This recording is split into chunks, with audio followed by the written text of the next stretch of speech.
श्रीगंगानगर में अंतर्राष्ट्रीय सीमा के पास सुरक्षा बलों ने बड़ी कार्रवाई करते हुए ड्रोन के जरिए भेजी गई नशीले पदार्थों की खेप बरामद की है। ये खेप सीमा पार से भेजी गई थी, जिसे समय रहते पकड़ लिया गया। पुलिस अब इस मामले में जुड़े तस्करों और उनके स्थानीय नेटवर्क की पहचान करने में जुटी है। पूरे इलाके में सख्त निगरानी और जांच अभियान चलाया जा रहा है। राजस्थान लोक सेवा आयोग ने वर्ष 2024 का संशोधित परीक्षा कैलेंडर जारी कर दिया है। इस कैलेंडर में 12,000 से अधिक पदों पर भर्ती परीक्षाओं की तिथियां घोषित की गई हैं। आयोग ने कहा है कि इस बार परीक्षाओं में पारदर्शिता और सुरक्षा की विशेष इंतजाम किए जाएंगे। अभ्यर्थियों को समय पर तैयारी करने की सलाह दी गई है।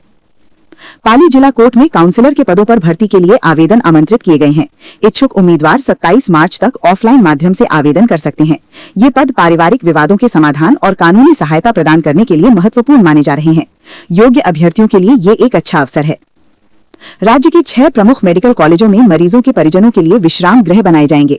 इसके लिए सरकार ने 500 करोड़ रुपए की राशि स्वीकृत की है। इन विश्राम गृहों के बनने से दूर दराज से आने वाले लोगों को काफी सुविधा मिलेगी। ये स्वास्थ्य सेवाओं में सुधार की दिशा में बड़ा कदम माना जा रहा है। भरतपुर के केवलादेव राष्ट्रीय उद्यान में इस साल विदेशी पक्षियों की संख्या में उल्लेखनीय वृद्धि हुई है। विशेषज्ञों के अनुसार अनुकूल मौसम और जल स्तर इसके प्रमुख कारण हैं। इससे पर्यटन गतिविधियों में भी बढ़ोतरी देखने को मिल रही है। पर्यटकों के लिए नई सुविधाएं भी विकसित की जा रही हैं।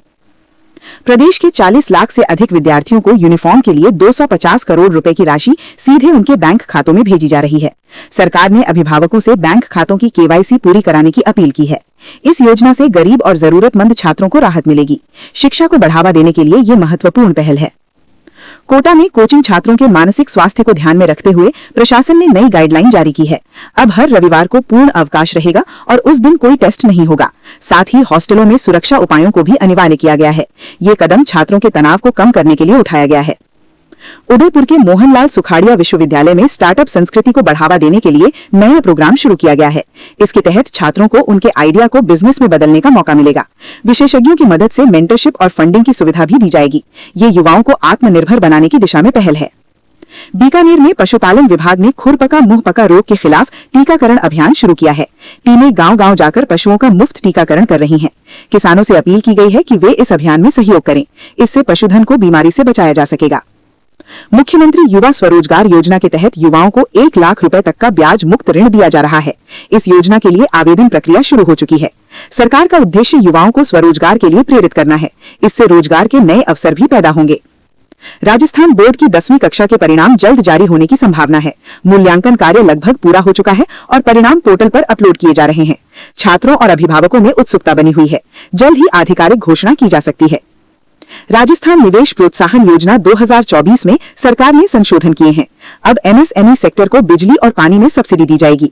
इससे उद्योगों को बढ़ावा मिलेगा और रोजगार के अवसर बढ़ेंगे। ग्रामीण क्षेत्रों में विकास को गति मिलेगी। अजमेर दरगाह क्षेत्र में सुरक्षा व्यवस्था को मजबूत करने के लिए सीसीटीवी कैमरे लगाए जा रहे हैं। स्मार्ट कंट्रोल रूम भी स्थापित किया जा रहा है। त्योहारों और भीड़ को देखते हुए अतिरिक्त पुलिस बल तैनात किया गया है। इससे सुरक्षा और निगरानी बेहतर होगी। सामाजिक सुरक्षा पेंशन योजना में सुधार करते हुए सरकार ने आवेदन प्रक्रिया तेज कर दी है। अब आवेदन 7 दिनों के भीतर सत्यापित किए जाएंगे। तकनीकी सुधारों से पारदर्शिता बढ़ाई जा रही है। इससे लाभार्थियों को समय पर पेंशन मिलेगी। नवरात्रि के अवसर पर 207 नई रोडवेज बसों को हरी झंडी दिखाई गई है। ये बसें ग्रामीण और शहरी रूटों पर चलाई जाएंगी। इससे यात्रियों को बेहतर परिवहन सुविधा मिलेगी। श्रद्धालुओं को भी आवागमन में आसानी होगी। जयपुर के सवाई मानसिंह अस्पताल में अटल आरोग्य फूड कोर्ट का निर्माण किया जा रहा है। इसके लिए 100 करोड़ रुपए का बजट रखा गया है।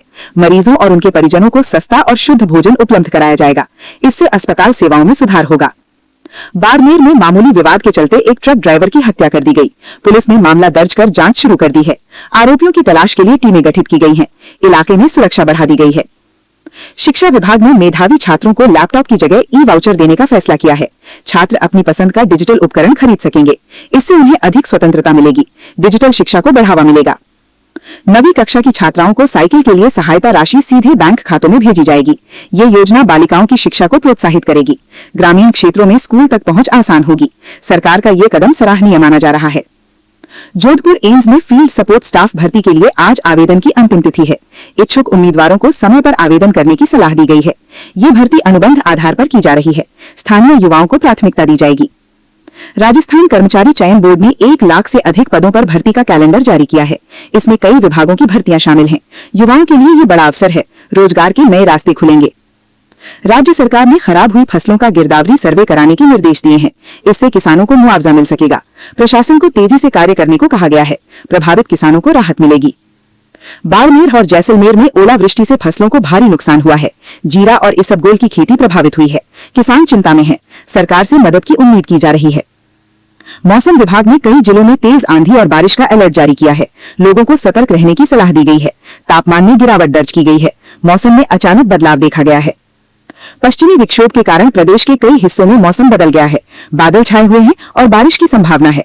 किसानों पर इसका असर पड़ सकता है। मौसम विभाग लगातार निगरानी कर रहा है। राजस्थान दिवस के मौके पर कई पर्यटन स्थलों पर प्रवेश निःशुल्क रखा गया है। इससे पर्यटकों की संख्या बढ़ी है। पर्यटन को बढ़ावा मिल रहा है। लोगों में उत्साह देखा जा रहा है। आमेर महल, हवा महल और नाहरगढ़ किले पर पर्यटकों की भारी भीड़ उमड़ रही है। विदेशी पर्यटक भी बड़ी संख्या में पहुंचे हैं। पारंपरिक स्वागत किया जा रहा है। पर्यटन विभाग सक्रिय नजर आ रहा है। जयपुर के एल्बर्ट हॉल में राज्य स्तरीय समारोह आयोजित किया गया। इसमें लोक संस्कृति की झलक देखने को मिली। कलाकारों ने शानदार प्रस्तुति दी। कार्यक्रम में बड़ी संख्या में लोग शामिल हुए। राजस्थान में चैत्र शुक्ल प्रतिपदा के अवसर पर राजस्थान दिवस मनाया जा रहा है। पूरे प्रदेश में उत्सव का माहौल है। सांस्कृतिक कार्यक्रम आयोजित किए जा रहे हैं। लोग उत्साह के साथ भाग ले रहे हैं। प्रदेश में लोक कला और संस्कृति को बढ़ावा देने के लिए कई कार्यक्रम आयोजित किए जा रहे हैं।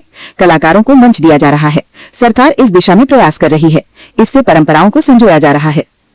सरकार ने फैसला लिया है कि राजस्थान दिवस अब हर साल तिथि के अनुसार मनाया जाएगा। इससे परंपरा को मजबूती मिलेगी। लोगों में जागरूकता बढ़ेगी। सांस्कृतिक पहचान मजबूत होगी। पर्यटकों का स्वागत पारंपरिक राजस्थानी अंदाज में किया जा रहा है। तिलक और माला पहनाकर सम्मान किया जा रहा है। ये संस्कृति की पहचान है। पर्यटक इससे प्रभावित हो रहे हैं।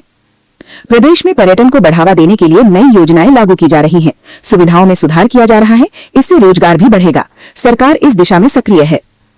ग्रामीण क्षेत्रों में रोजगार बढ़ाने के लिए सरकार लगातार प्रयास कर रही है। नई योजनाएं शुरू की जा रही हैं। युवाओं को स्वरोजगार के लिए प्रेरित किया जा रहा है। इससे रोजगार के नए अवसर भी पैदा होंगे।